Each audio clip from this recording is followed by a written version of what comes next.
All right, everybody, welcome back to another episode of Beginners to Bourbon. I know if you just, as soon as you turn this on, you're seeing E.H. Taylor 4 grain, and you're like, that's not a Beginners to Bourbon. I get it, right? So the reason I want to do some of these other videos is because obviously you want to be the first out onto YouTube dropping videos for no matter what you're in. If you're chasing cars, you know, baking food, whatever it is, you want to have what people are putting in the search engine to search for, right? So we're going to do a lot of videos because I do have a huge inventory of, you know, the everyday bottles that we're going to go to the store and pick up. So we're going to continue doing those, but we also want to throw some of these other videos in there to highlight some of the other things that are a little harder to get and what people are, you know, what's the buzz about right now? What are people looking for right now because it was dropped? So we are a little late to this one, but it is the E.H. Taylor 4 grain. So about the 4 grain, E.H. Taylor, just like Buffalo Trace, they do like some experimenting at the distillery. You know, they're playing around with grains, they're playing around with levels of the tree for their barrels, all sorts of things. You know what I mean? Rice, other ingredients. So the E.H. Taylor 4 grain and the E.H. Taylor cured oak were both bottles that were released, I believe, once prior. You guys can correct me in the comments. Once prior, and it was from their experimental collection. They like, well, this is good. You know, we're going to put it a little bit out to the public. So if you can find those from like 2017, 18, something like that. Like I said, it was almost a decade ago when these were first out. They haven't been out since. So that's why everybody's freaking out about them right now. And they're very, very hard to get, right? So a little bit about it. It is a bottle and bond, just like all the E.H. Taylor. E.H. Taylor is bottle and bond. And they both do have 10-year-old age statements on them. So if you got lucky and you went and stood in line at the distillery, which we all saw videos of Buffalo Trace when they said they were releasing this, and like there was lines all the way through, if you know Buffalo Trace, through the Snake, down the driveway, out on the street. Like it was a wild scene there. And I believe everybody who showed up and stood in line got one. So they had inventory, right? So that's really cool. It's not like you waited in line for 6 hours and you got up to the cash register and they're like, well, we're out, you know. So everyone got one. So that was pretty cool. But anyway, these are $80 bottles, $79.99. On the secondary market, you're looking anywhere from $350 to $400. I know now that the excitement is wearing off and a lot of people are claiming they're not as good as the first release and, you know, all that kind of stuff. The secondary market is dropping a little bit because I know the cured oak was like $400, $500, and now it's down to where the 4 grain was around $350, and I think the 4 grain is actually gaining traction because the cured oak is supposed to be a rarer release on the 4 grain. And I think the 4 grain might actually become a yearly thing. We'll see how that pans out. But I know the cured oak is more of a rare limited thing. But I see the 4 grains going for more money than the cured oaks are. So we'll see what it is. So what is it? It's a 4 grain. That's exactly what it says. There's 4 grains in the bottle. And that is obviously corn. It is a bourbon. So it's at least, we don't, you know, Buffalo Trace, no mash bills. They're top secret 007 status kind of things, you know, unless you're, you know, in there, you're not getting access to the mash bills. But it is a bourbon, so we know it's at least 51% corn. And then there's some percentage of wheat, there's some percentage of malted barley, and there's some percentage of rye. So that's what's in there. And I know a lot of people use malted barley. That's probably going to be like the least percent. Yes. I could be wrong, but normally most people use the malted barley for the process of making the whiskey or bourbon versus helps with the fermentation. Yeah, actual flavor and stuff like that. So that's probably the smallest one, and then the rye and the wheat, it's gonna be a toss-up. But hey, it's got wheat in it, so it should be a softer, more approachable, even at 100 proof. Well, let's just try it and find out because we don't have the mash bill, so we don't know. We do know it's at least 10 years old, or is 10 years old. So for $80, I didn't pay $80. Sarah is here on the channel, so I'm not going to disclose what I paid for both of these bottles, but I mean, depending on what kind of house or car you have, somewhere Should I close my ears? like a mortgage or a car payment. You know, I mean, I've had cars that were mortgage payments. And yes. So it really depends. Well, that's why I say house or car. It really depends, like what you're into is the whatever. But anyway, let's give it a shot. Let's try it out. This bottle is almost empty. Good. Yeah, it's delicious. I've been drinking this. I haven't drank it. Just kidding. So the only reason I bought these expensive bottles is to do a bottle split with my friends. And of course, I recoup a little bit of my costs, and I can get great stuff out to my great friends. That way we all get to try it instead of those people like just to go to Colorado or Kentucky right now where all this stuff's dropping. And I see it. I'm on the Facebook groups, you know what I mean? And what people want for these bottles is just stupid. You know what I mean? And unfortunately, I'm in PA, so I'm not going to get one. So you got to pay the secondary prices. But if I bottle split them with my friends, it's like we're all chipping in. You know, it's like going on a vacation with a big group of people. You want to get a nice big mansion house down at the Outer Banks. So you all just give it a little bit of money, right? Sure. And you all have a good time. That's what it's about. So that's why this bottle's almost empty. So it all went to great people. This is my cut, and we're going to try it out. Now, is this one that one of the people you sent bottles to has a video out already as well? Yes, sir. What is cool is by doing these bottle splits, and I said, sir, yes, ma'am. What's cool about doing these bottle splits is we've only done this one and the Binders or Binders Stash Planet Caramel, and it has brought me close to a handful of people. And I didn't expect to get that in return. Like, my goal was, I just want to share it with people that can't or don't want to go out and spend secondary money on the bottles. And that's what it's about. Because, again, I'm not doing this YouTube to make money. I have no interest in making money off this stuff. Me and my wife have great jobs. You know, I don't need to make money off YouTube. But the goal is to, you know, get the subscribers, get to that tier where, you know, like the Whiskey Weatherman, Brandon Spinner, I think it is, or the Basement, was it something, SLB, Basement Bar with Kent and Trenton. Cool guys. I think Trenton might have made the Only Drums or been part of the Only Drums app. Sorry, Trenton, I don't use that. I use... it's now Backspus, but it used to be something else. Oh, it used to be the Booze app. Yes. Yeah. So the word dram, I don't know. I hate the word. I don't know why. I'm just not. I'm gonna be real with you, and it's funny. But when I hear, I'm gonna have a dram tonight, I'm like, that sounds stupid. Like, just pour me some bourbon. I don't, a dram. But anyway. He's rambling on. Yeah, I'm rambling. But anyway, so I'm going to call those guys out because they do great work, and I love watching their videos, and, that's what it's about. It's about the community, so we are able to buy this at the higher price, and then my friends can enjoy it, with me versus me just being greedy and drinking the whole thing or stuff like that. So bottle splits, bottle shares, if you guys do that, I'm sure if you're in bourbon communities, you do one or both, and it's a really cool way to meet new people. Like the guy we were talking about in Texas, I'll put his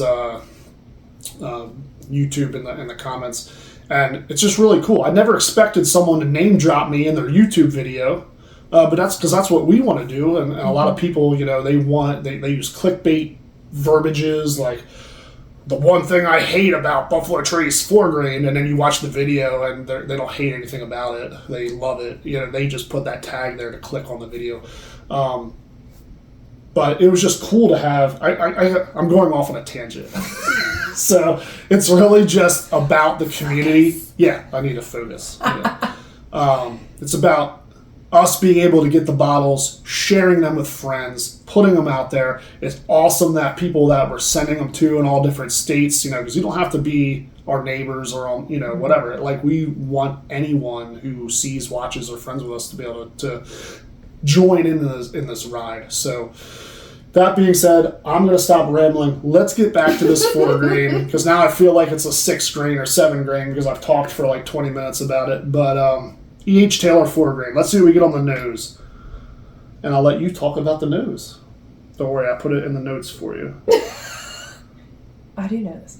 So I think you're supposed to get hints of honey, which I get slight, something like, yeah. But I think one of them was cherry.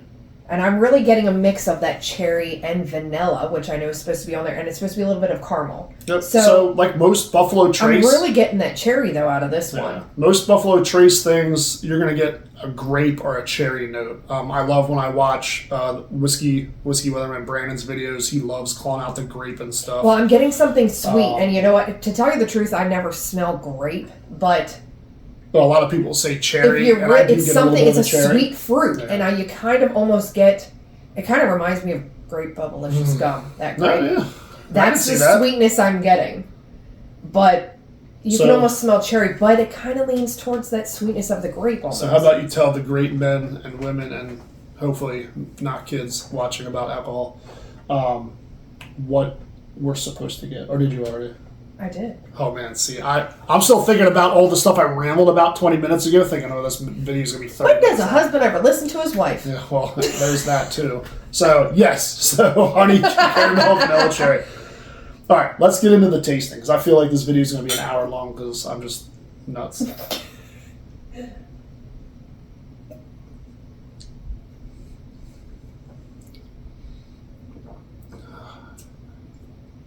All right, well... The 100 proof is there. Mm-hmm. I swallowed a little bit of the Kentucky hug, or the bite went up to my nose, and then came back down. Do that, though. And now there is a warming in the center of my chest. I'm getting the warming. It didn't go up the nose. That's for sure. But on the palate, same thing. Honey, caramel, baking spice, cherry is exactly what on the website you get all of those. Called out. You really get all of those. I think this is very good. So again, I personally feel, because I have a lot of E.H. Taylor, because E.H. Taylor, back when I was starting out in bourbon, was hard to get. It was very hard to get, especially in PA. This year, they've been releasing small batch like it's been nobody's business. So that's pretty cool. I don't know. There was a bang in our house. Hopefully it's not a burglar. It's probably my kid. But the dogs are going to go investigate. I love E.H. Taylor. I do. Mm-hmm. It's for 100 proof, very approachable. E.H. Taylor will take you, if you're on your bourbon journey, from the 80s and 90s, and it will, if you can get some of this, it's going to help segue you into that next tier of proof points, I think. So a lot of people, I have a lot of friends, when they come over, they're like, hey, what do you have in that 80, 90 range? So we'll do samples of that, but then I'll get out at E.H. Taylor.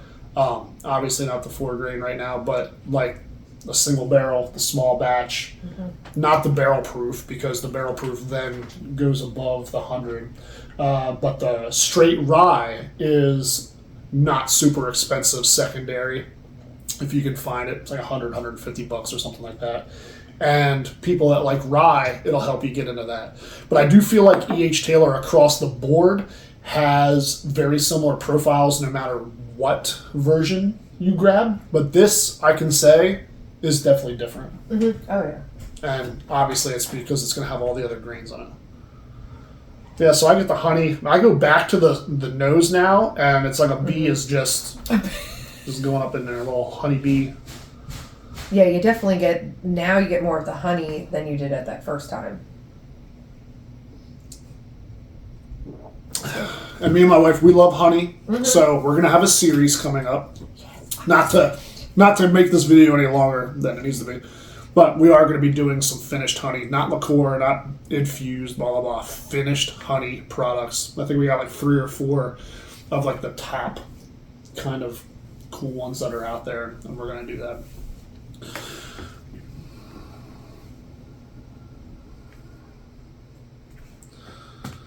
All right. let's wrap this up. So, what did you do for the nose? I give it a 5. All right, Sarah. I liked being able to smell all of that honey, that caramel, that grape. That first time almost smelling that was kind of neat. Smells delicious. I'm not gonna lie. I want a 4, but yeah, it's right in there. It's definitely very aroma friendly when you're smelling it. Mm-hmm. So, what about your palate? I gave it a 4. So this is where it was a toss up. Yeah, so we flipped. I want a 5. I love. It was a toss up. And again, I might be biased because I've grown up in my journey with all of the different E.H. Taylor offerings as I've kind of moved through my thing over the last couple of years as we've been drinking bourbon.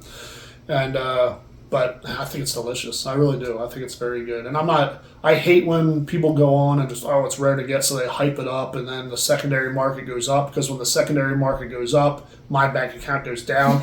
So I almost like when I want to see people come out and be like, this is horrible, and then I can get it and enjoy it. Yeah. But it's not. It's very good. I like it.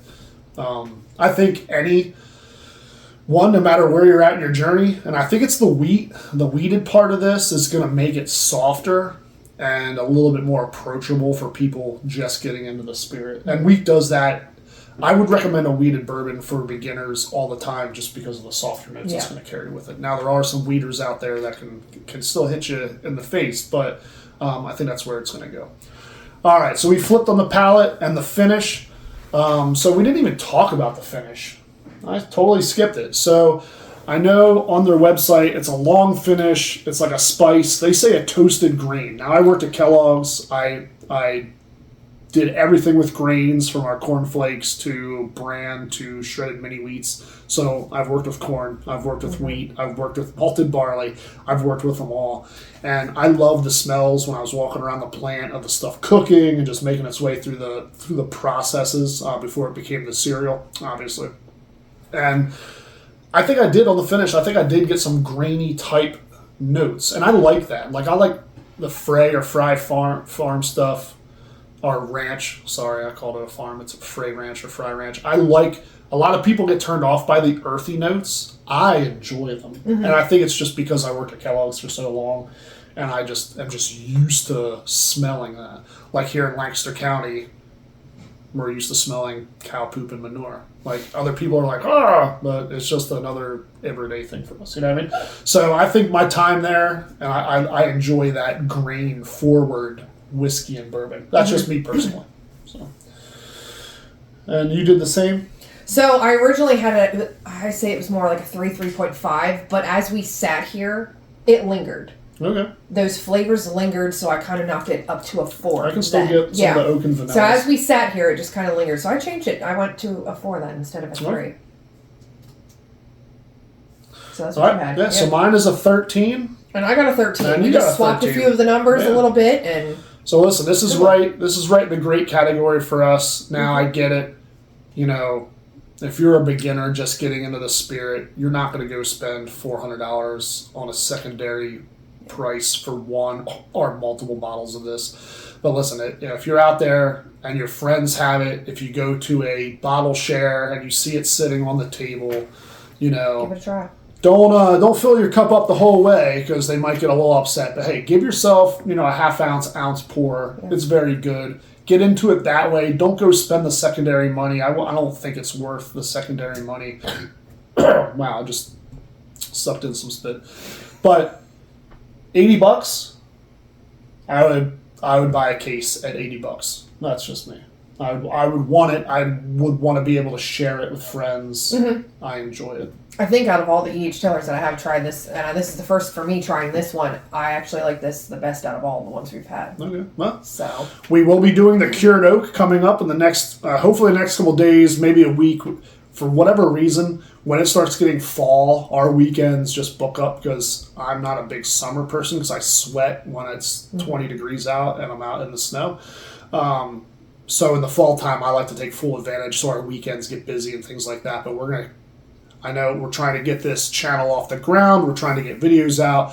So we're going to keep doing as much as we can, even though our schedule right now is just super busy. My son plays rugby for Mount St. Mary's. He's got a crazy schedule. I like to name drop that. Like, guys, you got to love your kids. His schedule is super cool, like Army, Navy, Penn State, Ohio State. Like, I'm getting goosebumps right now just thinking of going to those stadiums and watching my kid play any type of sport. Like, yeah, look at that goosebumps. It's amazing. I can't wait. So that's going to take up some of our weekends. So bear with us, but we're going to try to churn as many videos out as we can. So please like, subscribe, give us a thumbs up. That way when those videos do hit, you'll get notified. And I don't want to be like a car salesman and just notify you about 30 million things, but we will try to keep these videos rolling out for you. So, all right, guys, we'll see you on the next one.